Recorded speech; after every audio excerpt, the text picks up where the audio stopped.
નમસ્કાર મિત્રો, કેમ છો? સાગર રબારી ઓફિશિયલમાં આપનું સ્વાગત છે.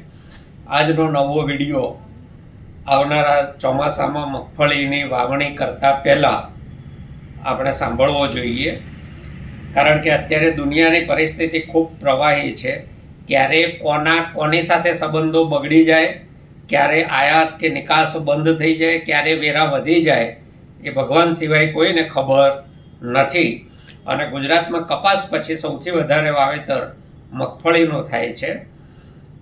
તો મગફળીની શું સ્થિતિ થઈ શકે આવતા વર્ષે, એની વિગત આપવાનો આ વિડીયોમાં હું પ્રયત્ન કરું છું. દુનિયામાં મગફળી પકવતા અને મગફળીની નિકાસ કરતા દેશોમાં 3 મોટા દેશો છે જે દુનિયામાં સૌથી વધારે મગફળીની નિકાસ કરે છે. એમાં ભારત છે, બ્રાઝિલ છે અને માલાવી છે. દુનિયામાં કુલ જે મગફળી પાકે છે એની 19% મગફળી, એટલે કે લગભગ 5મા ભાગની મગફળી માત્ર ભારતમાં પાકે છે. અને ભારતમાંય પાછી મુખ્યત્વે ગુજરાત, રાજસ્થાન, કર્ણાટક, આંધ્રપ્રદેશ અને તામિલનાડુમાં મગફળીની ખેતી થાય છે. મજાની વાત એ છે કે આખી દુનિયાની 5મા ભાગની મગફળી એ ભારતમાં પાકે છે અને ભારતમાં પાકતી કુલ મગફળીના 40%, એટલે લગભગ અડધી મગફળી માત્ર ગુજરાતમાં પાકે છે. એટલે દુનિયામાં સૌથી શ્રેષ્ઠ વાતાવરણ, જમીન મગફળી માટે એ ગુજરાતની છે અને ગુજરાતમાં જ સૌથી વધારે ખેતી થાય છે. ગુજરાતમાંય પાછા ઊંડા ઉતરીએ તો મગફળીની ખેતી સૌરાષ્ટ્ર અને ઉત્તર ગુજરાતમાં થાય છે. વર્ષ 2023-24માં ભારતમાંથી કુલ 7,135.75 કરોડ રૂપિયા, એટલે કે અમેરિકન ડોલરમાં જોઈએ તો 807 મિલિયન અમેરિકન ડોલરની કુલ 6,80,698.61 મેટ્રિક ટન મગફળીની જુદા જુદા દેશોમાં નિકાસ થઈ હતી. ભારતમાંથી જે મગફળીની નિકાસ થાય છે એમાં ભારતના મોટા ગ્રાહકો મગફળીના એ ઇન્ડોનેશિયા છે, વિયેતનામ છે, મલેશિયા છે, થાઈલેન્ડ છે અને ફિલિપાઇન્સ છે.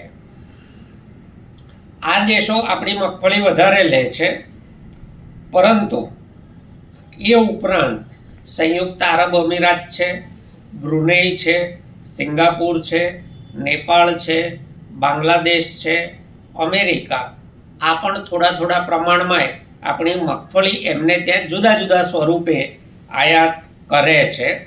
હવે મગફળી એટલે સીધી મગફળીની જ આયાત થાય અથવા નિકાસ થાય એવું નથી. મગફળીના અનેક ઉપયોગ છે. મગફળીને આખી મગફળી મગાવે છે તો એને કાચી ખાવા માટે, શેકીને ખાવા માટે, બાફીને ખાવા માટે, તેલ માટે, અરે મગફળીનો લોટ બનાવવા માટે, મગફળીનું માખણ બનાવવા માટે પણ લોકો જુદા જુદા દેશો મગાવે છે. અથવા આપણે ત્યાં બનેલું મગફળીનું તેલ, માખણ એ રીતે મગફળીની જુદા જુદા દેશો આયાત કરે છે. આ તો વાત થઈ મગફળીના ખાવામાં ઉપયોગની. એ ઉપરાંત પણ મગફળીના ઘણા ઉપયોગ છે. તો એમાં છે ને, રંગ બનાવવામાં વપરાય છે મગફળી, વાર્નિશ બનાવવામાં વપરાય છે, લુબ્રિકેશન આંજણ તરીનું જે તેલ હોય એ બનાવવામાં વપરાય છે, ચામડાને કુમળું મુલાયમ બનાવવા માટે મગફળી વપરાય છે, રાસાયણિક દવાઓ માટે વપરાય છે, સાબુ બનાવવા, સૌંદર્ય પ્રસાધનો બનાવવા માટે મગફળીનો ઉપયોગ થાય છે. આમ મગફળીના ખાવા સિવાયના બીજા ઘણા ઉપયોગ છે. અત્યારની જે પરિસ્થિતિ છે એમાં ભારતમાંથી મગફળીની જે દેશો આયાત કરે છે એમની સાથે ભારતના કોઈ વિવાદ નથી.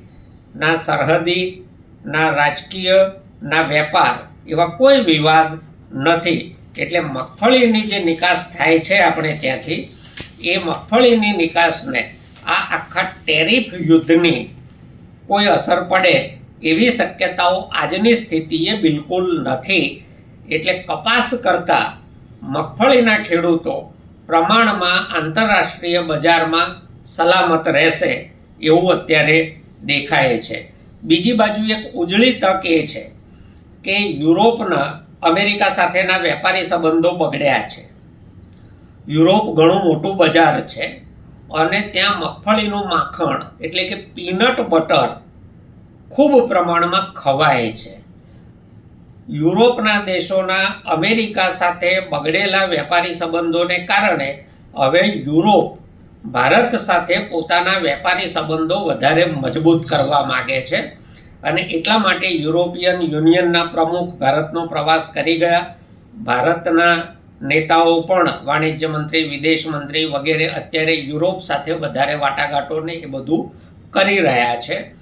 આ સ્થિતિનો લાભ લઈને આંતરરાષ્ટ્રીય સ્થિતિ જે છે, યુરોપ અને અમેરિકા વચ્ચેનું વેપાર યુદ્ધ છે, એનો લાભ લઈને ભારત સરકાર જો આપણી મગફળીની નિકાસ યુરોપના દેશોમાં કરી શકે, ત્યાં પીનટ બટર આપણું ઠાલવી શકે, તો ભારતના ખેડૂતોને, એમાંય ખાસ ગુજરાતના ખેડૂતોને, ગુજરાતમાં પણ સૌરાષ્ટ્ર અને ઉત્તર ગુજરાતના ખેડૂતોને દુનિયામાં એક નવું બજાર મળે.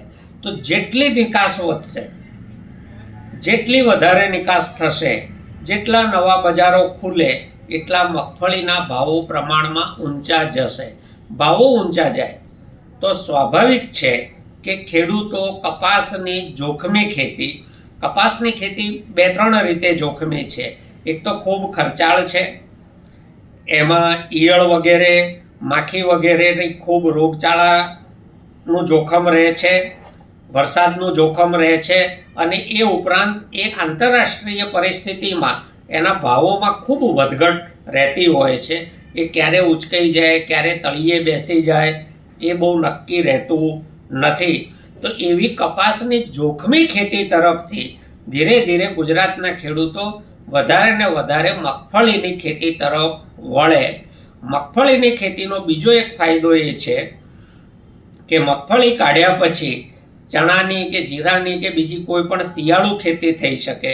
એટલે મગફળીની ખેતીમાં જો સારો નફો મળે, એને માટે ગુજરાત સરકારને મારું એ પણ સૂચન છે કે ભારતમાં પણ આખું ભારત, બધા રાજ્યો મગફળીનું તેલ ખાતા નથી. જો એ જુદા જુદા રાજ્યોમાં જેમ ઉદ્યોગોના વિકાસ માટે બધા પ્રદર્શનો યોજાય છે, એ પ્રકારના મગફળીની બનાવટ અને મગફળીના આરોગ્ય ઉપર થતા ફાયદા, એ બાબતમાં જુદા જુદા રાજ્યોમાં પ્રદર્શનો યોજી શકે તો મગફળીનો વપરાશ દેશમાં પણ વધે, દુનિયામાં નવા બજાર મળે, દેશમાં નવું બજાર મળે.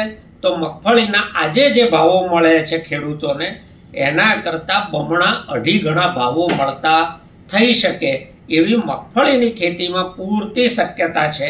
કારણ કે દુનિયાભરમાં એનો વાવેતર વિસ્તાર ઓછો છે, ભારત જ પકવે છે. ભારતમાં ગુજરાત સૌથી વધારે પકવે છે, ગુજરાતમાં સૌરાષ્ટ્ર અને ઉત્તર ગુજરાત વધારે પકવે છે.